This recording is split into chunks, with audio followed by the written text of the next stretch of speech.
Assalamualaikum warahmatullahi wabarakatuh. Yang terhormat Bapak Profesor Al-Hadi Bustaman dan teman-teman sekalian yang menonton. Kami dari kelompok PAUS yang terdiri dari saya, Himetito, Nova Afarisi, dan Rananda dan Ranadi akan mempresentasikan mengenai simulasi analisis algoritma learning time. Next. Nah, pertanyaan yang muncul itu ada dua. Satu, buat implementasi program insertion dan selection sort yang ada di modul kuliah. Dan yang kedua tuh buat implementasi program iteratif dan rekursif untuk masing-masing fungsi faktorial dan fungsi Fibonacci. Oke, next. Nah, sebelum masuk ke insertion sort, saya akan menjelaskan mengenai fungsi sortir. Fungsi sortir adalah digunakan untuk mengurutkan data dalam urutan naik turun atau yang ditentukan pengguna. Tujuan utama dari proses sortir ini sendiri adalah untuk mengurutkan data baik itu terendah ataupun tertinggi, yang secara tidak langsung dan menjadikan data lebih terstruktur dan rapi dan teratur. Next.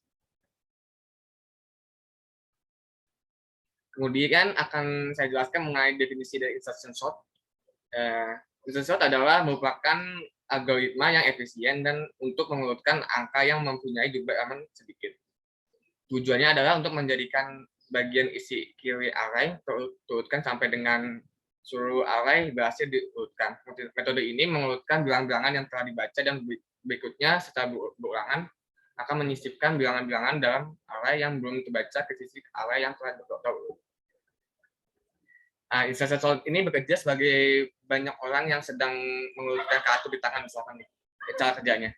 Dimulai dari tangan kiri yang kosong dan kartunya tertumpuk di meja misalkan. Selanjutnya kita ambil satu persatu kartu di meja dan diletakkan ke tangan kiri dengan posisi yang benar. Untuk menemukan posisi yang benar, maka kita harus membandingkan satu persatu kartu yang ada di tangan kiri secara berurutan. Nah, ini tuh contoh dari insertion sort. Next. Jadi kita diberikan data acak, kemudian kami bikin programnya. Next. Oke, ini program awalnya. Jadi dari 1 sampai baris yang bawah, 1, 2, 3, 4, 6 baris ini adalah import beberapa package untuk mengetahui running time dan beberapa package untuk membaca data dari Excel yang telah diupload di Google Collaboratory. Jadi ini ya kepentingannya buat ya codingan awal buat mengatur dari Python ini sendiri. Selanjutnya baris 7 dan 8 yang poin 2 poin di bawah itu menampilkan data dari Excel sintaks ilog bertujuan untuk menampilkan beberapa data dari indeks data dari kami sudah ada lebih dari 10.000 data sehingga perlu adanya sintaks itu. Next.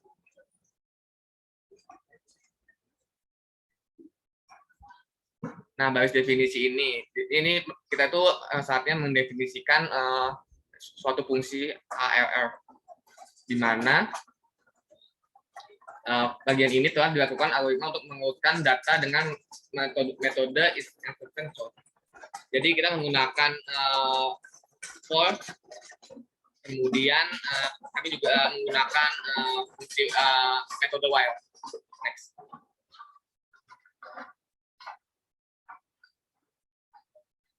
Kemudian bagian ini adalah tunjukkan running time dan program yang telah kita buat. Dan juga ini ada buat menghitung berapa lamanya kita di running suatu data yang print data time .0. Next. Berikut ada output yang didapatkan. Bisa terlihat jelas bahwa ini data sebelum diurutkan ya, masih agak teratur. Oke, next. Nah, kemudian ini data sudah kita atur. Jadi dari data yang terkecil 0 itu, kemudian yang terbesar 3.600. Dengan waktunya yang dapat dilihat ini 8 detik, sekitar 8 detik, 8 menit detik. Oke, next. Selanjutnya adalah selection sort. selection sort adalah perbaikan dari algoritma bubble sort dengan mengurangi jumlah perbandingannya. Jadi seperti yang kita tahu, bubble sort itu menggunakan perbandingan-perbandingan, tapi jumlahnya cukup banyak. Nah, selection sort ini menggunakannya mengurangi perbandingan itu agar penggunaannya lebih efisien. Kemudian dikatakan selection sort karena algoritma ini mencoba memilih satu persatu elemen data dari posisi awal untuk mencari data paling kecil dengan mencatat indeksnya saja. Lalu dilakukan pertukaran hanya sekali pada akhir setiap tahapan. Next. Nah, ini contohnya akan diberikan contoh program untuk insertion sort dan selection sort tadi, data yang tadi, data acaknya, diurutan dari data kecil sampai data besar menggunakan program.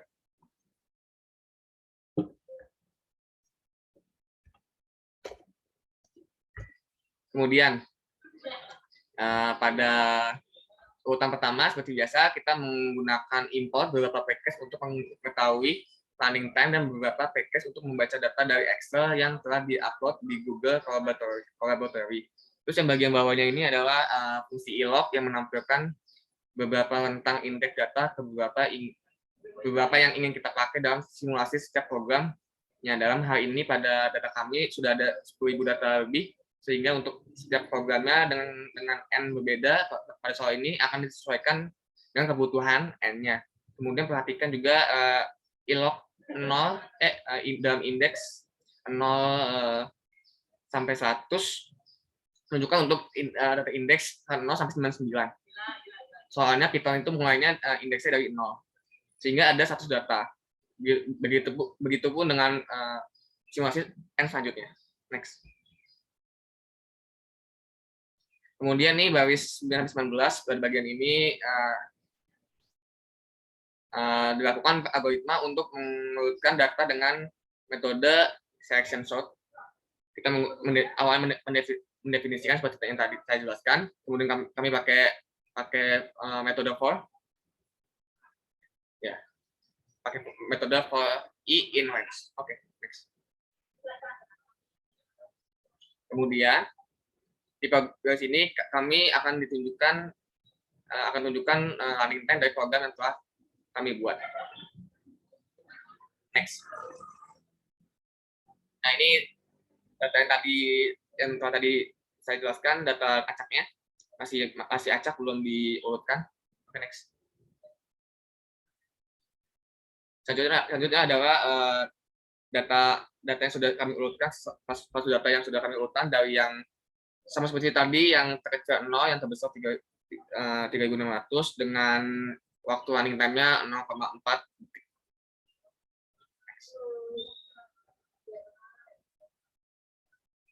Selanjutnya akan dijelaskan oleh teman saya, Nova Farisi. Baik. Tadi berdasarkan penjelasan yang sudah dijelaskan oleh teman saya tentang insertion sort dan selection sort, berikut adalah perbandingan insertion sort dan selection sort dengan N mulai dari 100 hingga 10.000.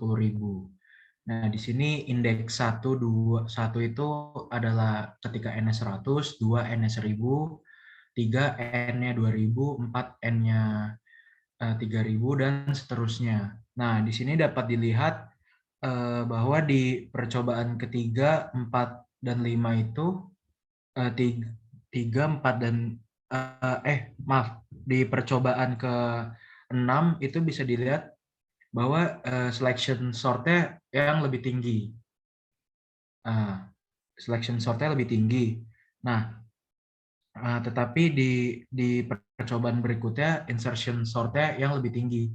Jadi ini perbandingannya, maka bisa dibilang insertion sort itu lebih memakan waktu lama dalam coding, yaitu dengan ketika N-nya 10.000 itu insertion sort bisa 391 detik atau sekitar 5 menit lebih ya, 6 menit, sekitar 6 menit setengah. Dan di sini kalau di selection sort itu sekitar 337 detik sekian. Nah, 337 detik itu sekitar 5 menit, 5 menit setengah. Jadi selisihnya cukup banyak, yaitu sekitar 1 menit. Itu perbandingan insertion sort dan selection sort. Makanya dari sini kita bisa lihat bahwa untuk melakukan pengurutan data acak itu lebih efisien waktunya itu menggunakan selection sort gitu. Nah, boleh dilanjut. Nah, ini perbandingan dari plot data terkecil ke terbesar, di mana satu itu data dari ke 100 dengan N-nya 100, kemudian satu itu data ketika N-nya 1000, dan yang kedua itu data ketika N-nya 5000, dan 3 itu data ketika N-nya 10.000. Dan bisa dilihat emang insertion sort itu lebih memakan waktu banyak ketika datanya lebih banyak, yaitu di N sama dengan 10.000. Nah, cuman ketika datanya di N-nya sama dengan 5000, ketika banyak datanya 5000 dan mengurutkan 5000 data, itu selection sort lebih lama dibandingkan insertion sort. Tapi ketika N-nya 10.000 atau datanya baru 10.000 itu insertion sort lebih lama dibanding selection. Nah, gitu. Boleh dilanjut. Nah, jadi dari kesimpulannya dari grafik tadi dan juga codingannya itu, dari percobaan mengurutkan data acak menggunakan algoritma insertion sort dan selection sort, dapat disimpulkan bahwa dari grafik itu selection sort itu menghasilkan running time yang lebih cepat dibandingkan dengan insertion sort. Tapi kesimpulan ini itu dapat berbeda-beda dari setiap orang saat melakukan percobaan, karena running time dari program itu dipengaruhi juga oleh spesifikasi perangkat yang digunakan untuk menjalankan program tersebut. Karena semakin baik spesifikasinya, biasanya dalam menjalankan program itu semakin cepat juga running time-nya dibandingkan dengan spesifikasinya yang lebih rendah gitu. Oke, boleh dilanjut. Selanjutnya, saya akan menjelaskan mengenai implementasi program iteratif dan rekursif fungsi faktorial. Next. Yang pertama itu rekursif. Bentuk codingannya seperti ini. Pertama, kita akan mengimport package SYS untuk memasukkan bilangan N maksimal yang akan difaktorialkan, dan juga kita akan mengimport package datetime untuk menentukan running time. Selanjutnya, definisikan faktorial dan masukkan coding faktorial rekursif untuk dieksekusi oleh program. Program ini dieksekusi untuk menghasilkan hasil dari faktorial bilangan ke N. Jika N-nya sama dengan 1, jika N-nya lebih kecil sama dengan 1, maka program akan menghasilkan 1, dan jika N-nya lebih besar daripada 1, maka program akan menghasilkan N dikalikan N-1 faktorial. Setelah itu, definisikan N untuk memasukkan bilangan yang akan difaktorialkan dan faktorkan bilangan N tersebut.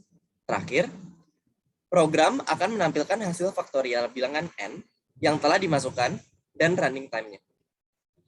Jika bisa kita lihat, output-nya ini akan menghasilkan seperti ini.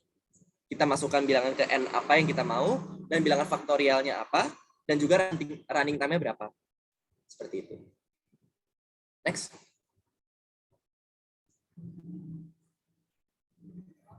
Jika kita masukkan N-nya 100, 1000, 2000, 3000, sampai dengan 10.000, maka hasil dari running time faktorial rekursif akan seperti berikut. Dalam algoritma rekursif, jumlah perulangan tidak secara eksplisit bisa didapatkan karena informasi yang kita miliki adalah kapan algoritma itu berhenti, bukan berapa kali kode dieksekusi. Beda seperti algoritma pengulangan for. Next.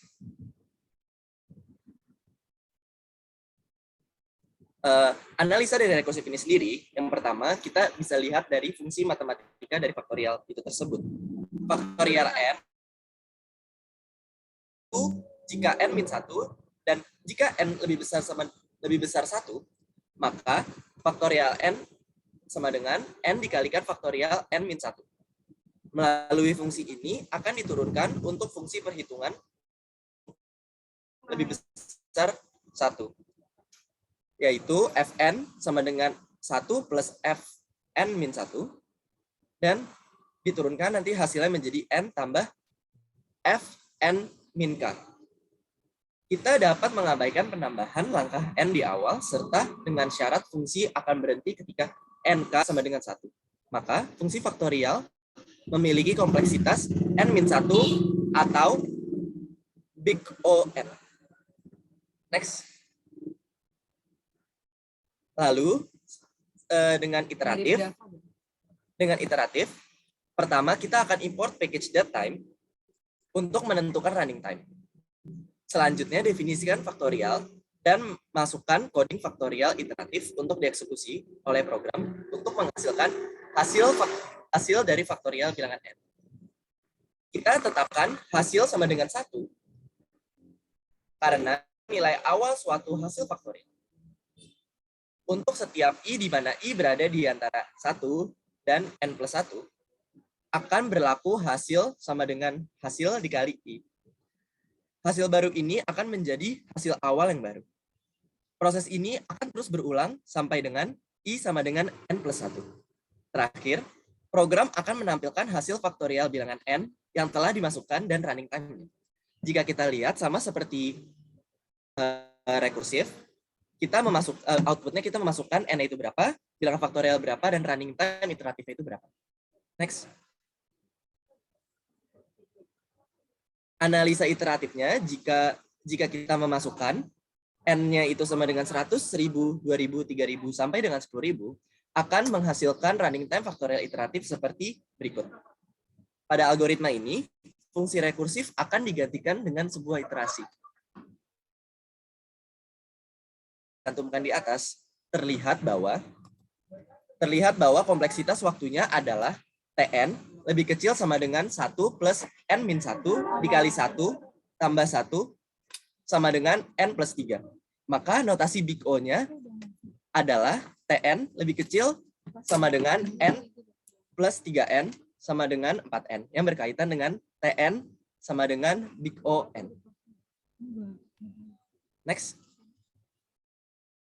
Secara kesimpulan, jika kita bandingkan running time dari faktorial rekursif dan iteratif, maka dapat dilihat bahwa saat n 100, 1000, 2000, sampai dengan 10.000, semua hasil running time faktorial rekursif bernilai lebih besar dibandingkan dengan hasil running time faktorial iteratif.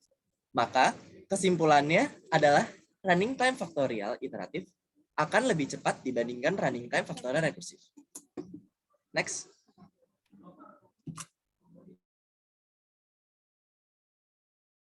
Implementasi program iteratif dan rekursif pada fungsi Fibonacci.